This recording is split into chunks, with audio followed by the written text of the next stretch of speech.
नमस्कार दोस्तों।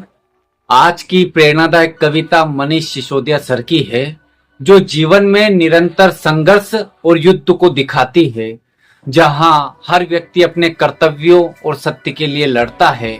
यह कविता हमें यह भी सिखाती है कि बिना संघर्ष और कठिनाइयों के कोई महानता या सफलता नहीं मिलती। ये कविता यहाँ अंत में संदेश देती है कि अपना अपना युद्ध सभी को लड़ना पड़ता है। सुनिएगा ये कविता।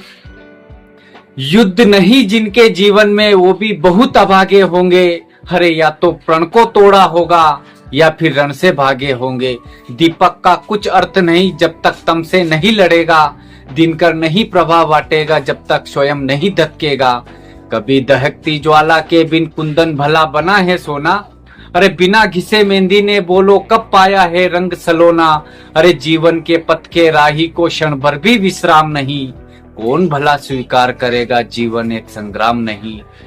अपना अपना युद्ध सभी को हर युग में लड़ना पड़ता है, और समय के शिलालेख पर खुद को खुद ही गढ़ना पड़ता है। सच के खातिर हरिश्चंद्र को सा कुटुंब बिक जाना पड़ता है, और स्वयं काशी में जाकर अपना मोल लगाना पड़ता है। दासी बनकर भरती है पानी पटरानी पनघट में, और खड़ा सम्राट वचन के कारण काशी के मरघट में। ये अनवरत लड़ा जाता है, होता युद्ध विराम नहीं। कौन भला स्वीकार करेगा जीवन एक संग्राम नहीं। हर रिश्ते की कुछ कीमत है जिसका मोल चुकाना पड़ता, और प्राणपण से जीवन का हर अनुबंध निभाना पड़ता। सच ने मार्ग त्याग का देखा, झूठ रहा सुख का अभिलाषी। दशरथ मिटे वचन की खातिर, राम जिए होकर वनवासी। पावक पथ से गुजरी सीता, रही समय की ऐसी इच्छा। देनी पड़ी नियति के कारण सीता को भी अग्नि परीक्षा।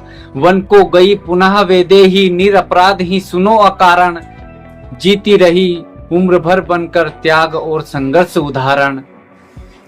लिए गर्भ में निज पुत्रों को, वन का कष्ट स्वयं ही झेला।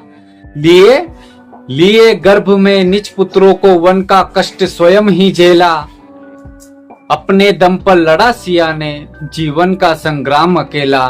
धनुष तोड़कर जो लाए थे, अब वो संग में राम नहीं है। कौन भला स्वीकार करेगा जीवन एक संग्राम नहीं है।